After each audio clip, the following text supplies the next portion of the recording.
My name's Daniel, I'm 33, and for as long as I can remember, my family has called me the sensitive one. Not in a kind, understanding way, no.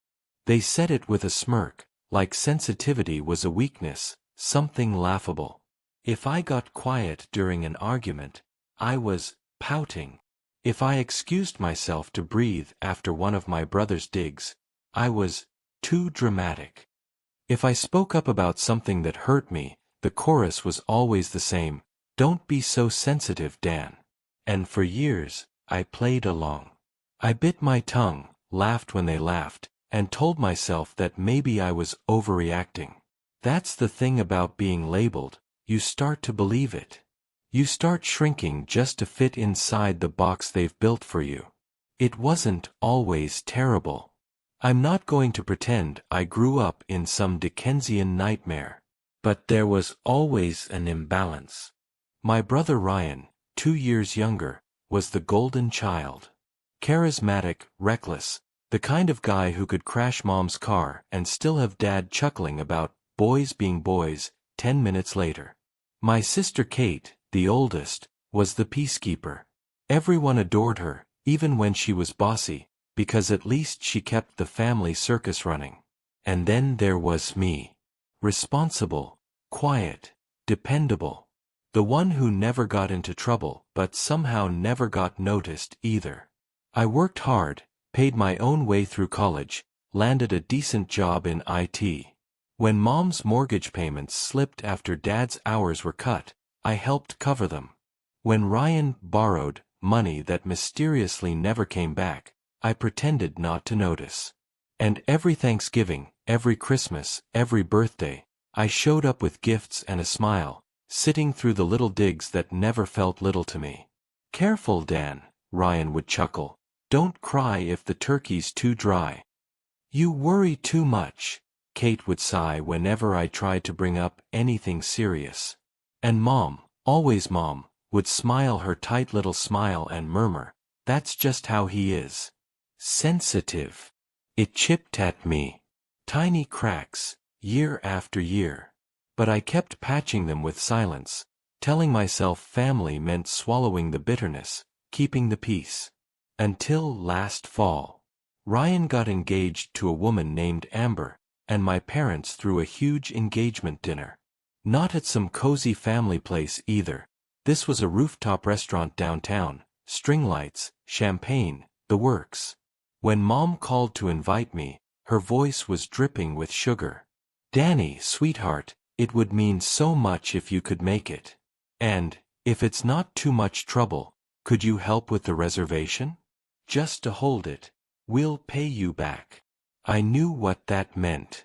I'd never see the money again. But of course I agreed. Like always. I booked the private room, put down my card for the deposit, even bought a beautiful bottle of champagne with their initials engraved on the label. I told myself this time might be different. This time, maybe I'd feel included. Seen. Part of the family. I was wrong. Because when I arrived that night in my best suit, gift in hand, Ryan grinned at me across the table full of laughing faces and said, "Oh hey, glad you made it. Sorry, Dan, this table's for family only. There's a seat for you over there." He pointed to a folding chair next to the trash bin. And everyone laughed. For a moment, I thought Ryan was joking. I even chuckled, waiting for him to wave me over and pull out a chair. But the longer I stood there, the heavier the silence pressed against me. Mom gave me that tight-lipped smile she used when she didn't want to get involved. Dad chuckled weakly, raising his glass like it was all harmless fun. Amber didn't even look at me. And then, just to seal it, a few of Ryan's friends at the table snickered. It was like being 13 again, excluded from a family photo because my shirt wasn't nice enough. That old burn in my chest came roaring back, but instead of saying anything, I nodded. My throat closed up around the words I wanted to scream. I walked to the folding chair, set the champagne bottle gently on the floor beside me, and sat down alone. I didn't even take off my coat. A waiter approached, asked if I was part of the party. I nodded mutely. He gave me a glass of water and didn't return. Meanwhile, the rooftop buzzed with laughter and toasts. Ryan gave a long, theatrical speech about being surrounded by the people who matter most.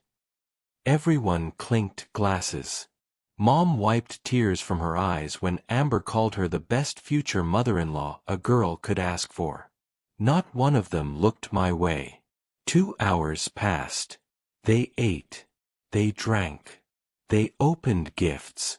I sat in my chair beside the trash bin, staring at my untouched water glass, my coat still buttoned tight around me like armor. And then came the bill. I saw the waiter approach Ryan's table with the check in hand. He hesitated, scanned the room, then turned toward me. "Excuse me, sir," he said quietly. "Should I run the total on the card we have on file?" The number printed inside the folder made my pulse spike. $3,218.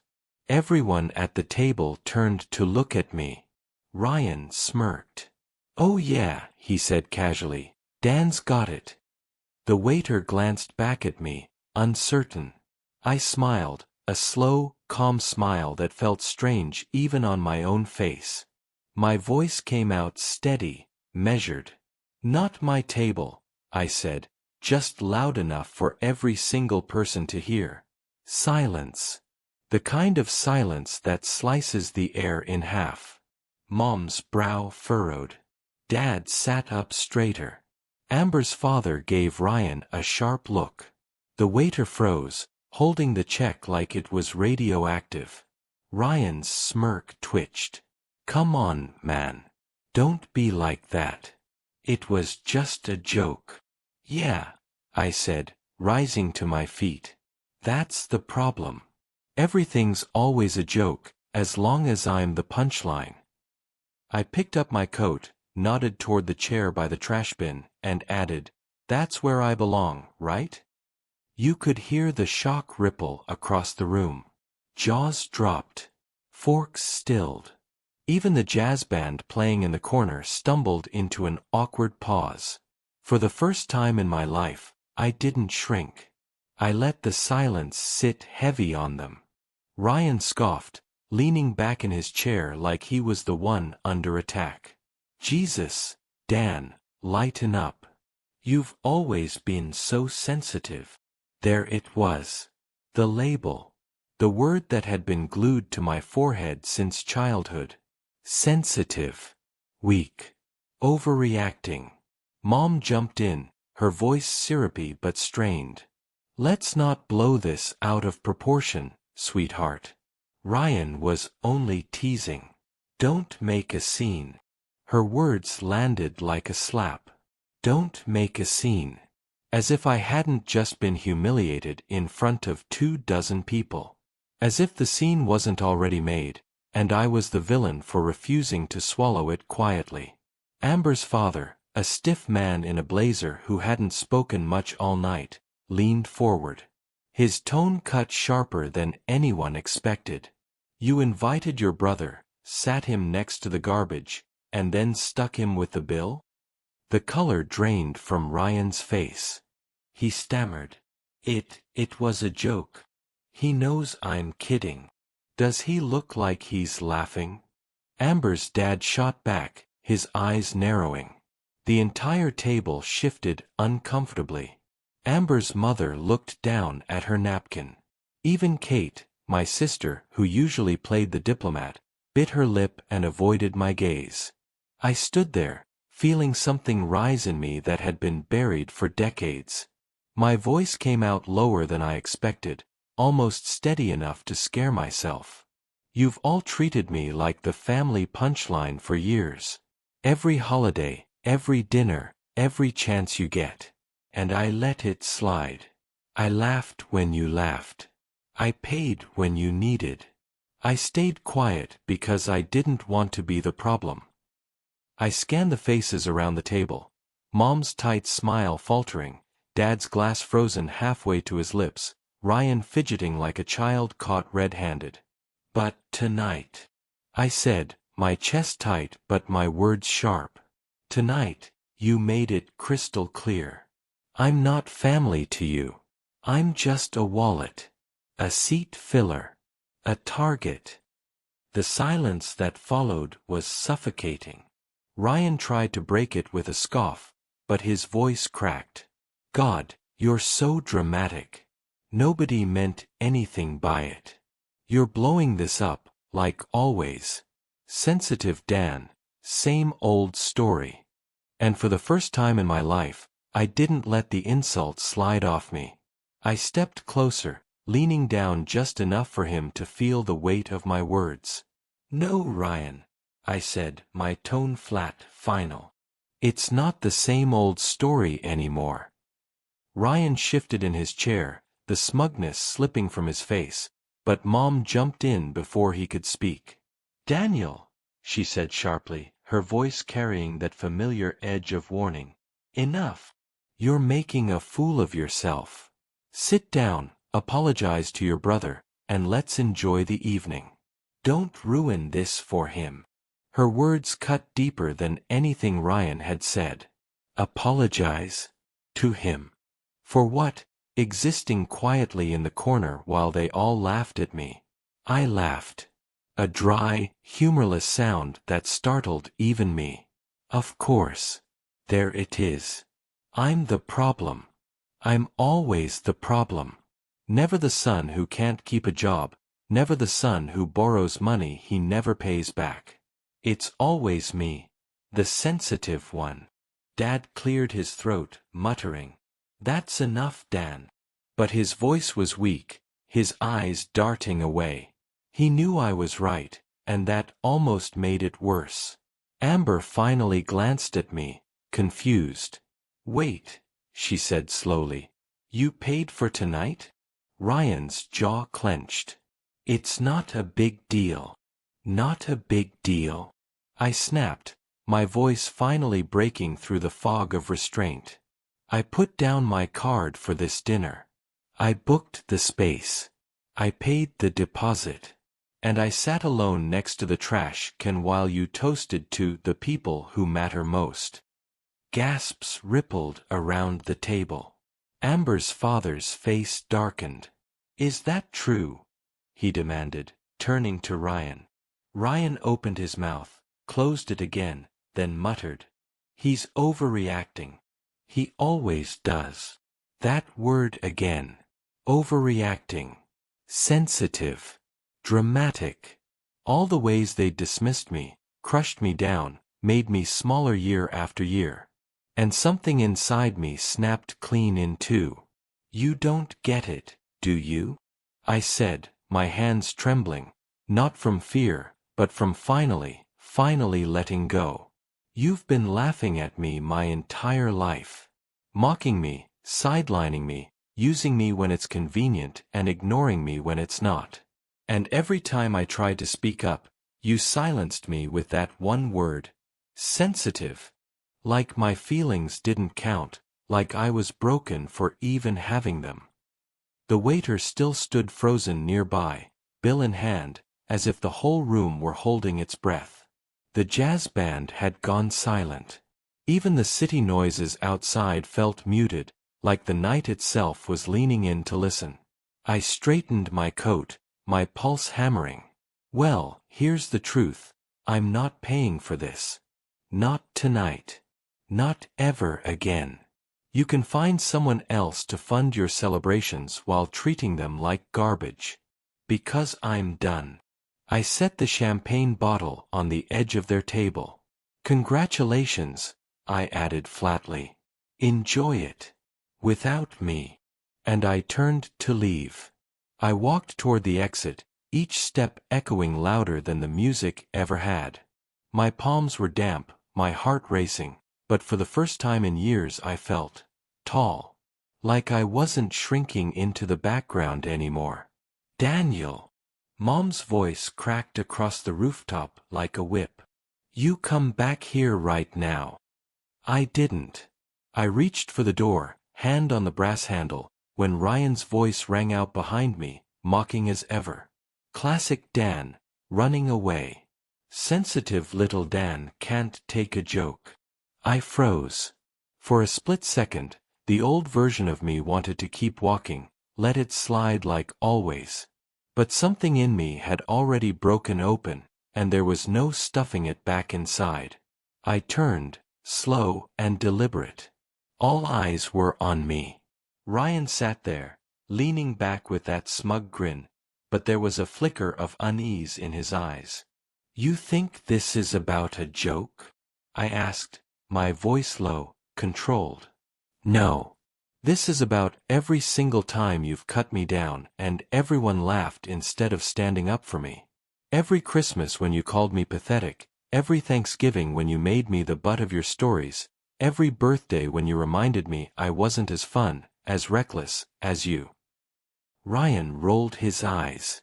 "Oh my God, get over yourself." Amber's father snapped before I could. "You get over yourself, young man. Do you have any idea how this looks? How you've treated your own brother tonight?" The room went dead quiet. Ryan's smirk faltered completely. Amber shifted in her chair, whispering something sharp to him that I couldn't hear. Kate had her face in her hands, not daring to look up. And Mom, dear Mom, stood, her chair scraping back against the floor. "Daniel, stop this madness. You're embarrassing us." I actually laughed. "Embarrassing you? You invited me here to pay for the dinner and sit by the trash can, and I'm the embarrassment." Amber's dad looked at her, then at me. "Son," he said firmly, "you don't need to explain anything else. I've heard enough." He slid his chair back and stood, the quiet weight of his authority cutting through the air. Ryan sputtered, "Wait, what are you?" But I was already walking through the door, leaving them all in that stunned silence. The night air hit me like a shock, cold and sharp. My chest heaved, not from fear this time, but release. I had finally said it. Finally stopped swallowing everything down. For the first time in my life, I had walked away on my own terms. The city lights blurred as I walked down the street, my breath fogging in the cold night air. My phone buzzed in my pocket, but I didn't look. I knew who it was. Mom. Then Kate. Then Mom again. Each vibration felt like a tug, but I shoved my hands deeper into my coat and kept moving.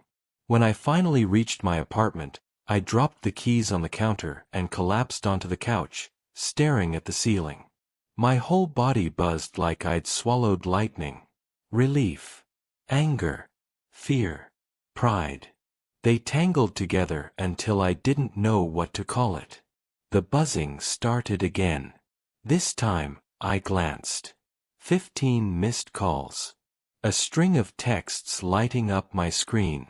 "Mom, Daniel, pick up. We need to talk about your behavior." "Kate, what was that tonight? Are you okay?" "Dad, call your mother. Now." "Ryan, grow up. You ruined our engagement dinner." Sensitive as ever. I set the phone face down. An hour later, another buzz. This time a voicemail. Curiosity got the better of me, and I hit play. It was Mom's voice, sharp and scolding. "You embarrassed the entire family tonight. Do you realize what you did to Ryan and Amber? You've always been so dramatic, but this was too far. You need to apologize before you lose your family completely." I laughed bitterly in the dark. Lose my family?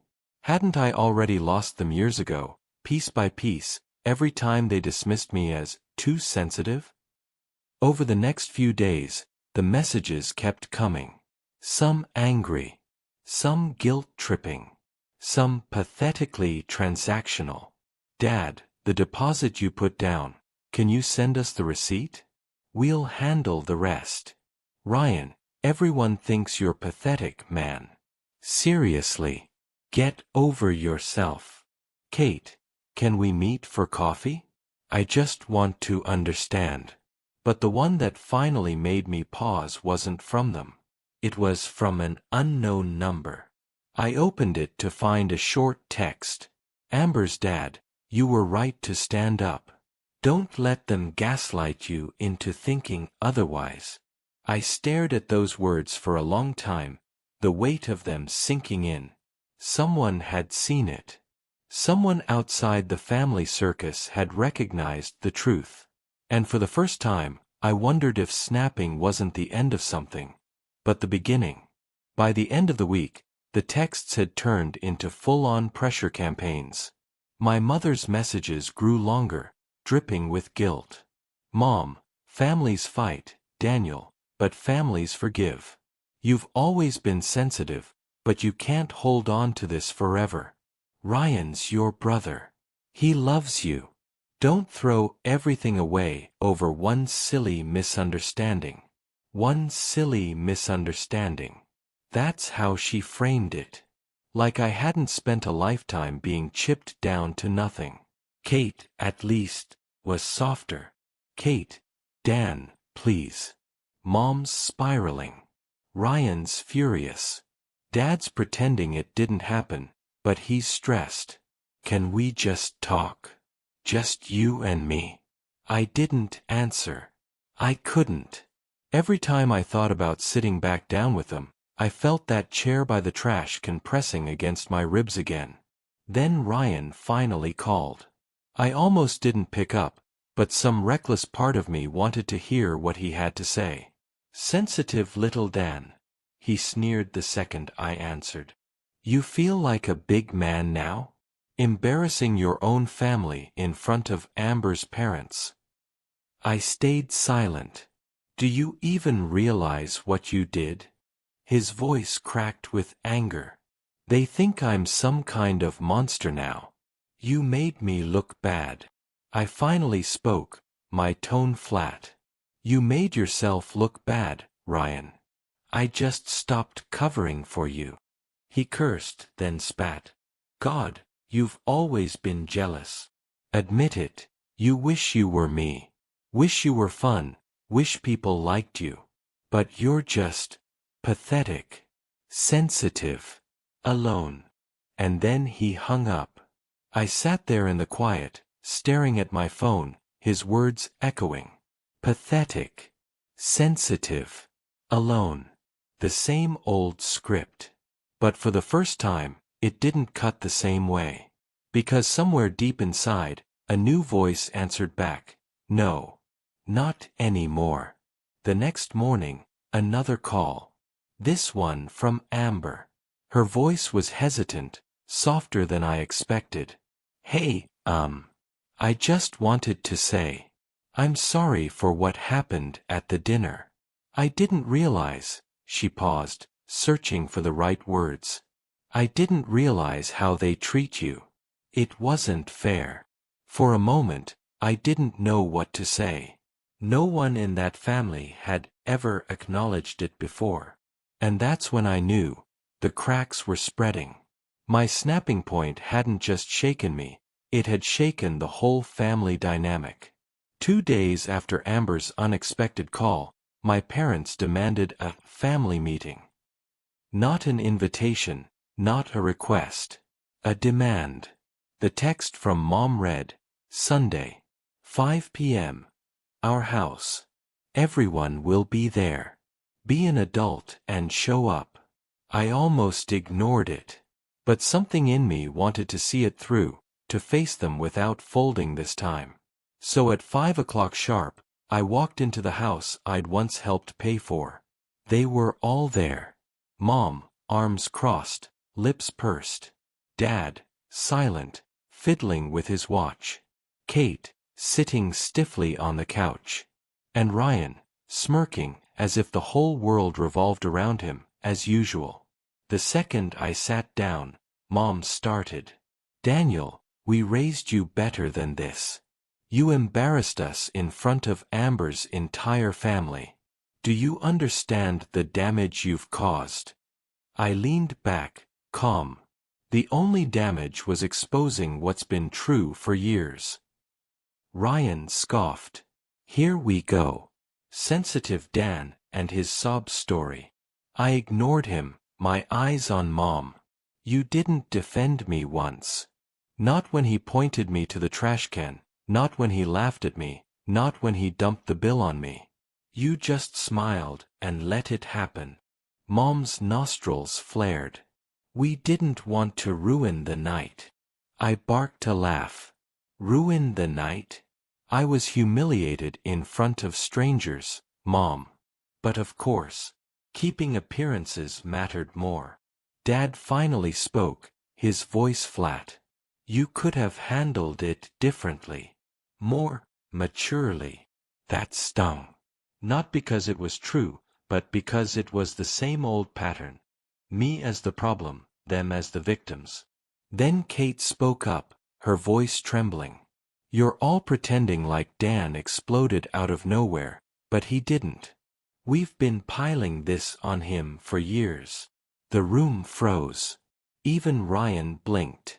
Kate pressed on, her words tumbling out. Every holiday, every birthday, we've laughed at him. I've done it too. And he just took it. Until he couldn't anymore. Mom turned on her sharply. Catherine, don't you dare. But Kate's voice grew louder. No. Someone has to say it. He's not too sensitive. He's been ignored, dismissed, used. And now you're angry that he finally said enough. The silence that followed was thick, charged. Mom's mouth opened and closed, but no words came. Dad stared at the carpet. Ryan muttered something under his breath and looked away. For the first time in my life, I wasn't the only one speaking the truth. The silence stretched so long I could hear the old clock ticking in the hallway. Kate sat forward, her hands clenched together, as if daring anyone to dismiss her. Ryan broke first. Oh, give me a break, he scoffed, his voice louder than it needed to be. You're all acting like Dan's some kind of martyr. He's not a victim. He's just jealous. Always has been. I turned to him slowly, my voice steady. Jealous of what, Ryan? Of living at home until 30? Of borrowing money you never paid back? Of hiding behind jokes, because you don't know how to be genuine? His face flushed red. At least people like me. At least I'm not some mopey loser nobody wants around. I felt that old sting, the familiar ache of his words. But instead of shrinking, I let it pass through me. And I answered, calm as stone. No, Ryan. They don't like you. They tolerate you. And deep down, you know it. The room went deathly still. Even Mom didn't rush to defend him this time. Ryan lunged forward in his chair, jabbing a finger at me. You're pathetic. Sensitive. Always crying about how unfair life is. I stood, my chest tight but my voice unwavering. I'm not crying. I'm done. Kate whispered. Dan. But I shook my head. I looked at my parents. You spent years telling me not to take things so personally, not to make a scene, not to embarrass the family. But the truth is, you embarrassed me. You failed me. You let him tear me down, over and over, and you called it love. You called it family. But it was cruelty, dressed up as jokes. Mom's lips trembled, but no defense came. Dad stared at his shoes. Ryan opened his mouth again, but Amber's voice cut through from the doorway. None of us had heard her arrive. She stood there, pale, her eyes hard. Ryan, she said coldly, I saw everything at that dinner. And I'm seeing everything now. If this is how you treat your own brother, what happens when it's me? The color drained from Ryan's face. He sputtered. It's not, Amber, it's not the same. But she shook her head. No. It's exactly the same. The room imploded in silence. And in that silence, I felt something I hadn't felt in years. Freedom.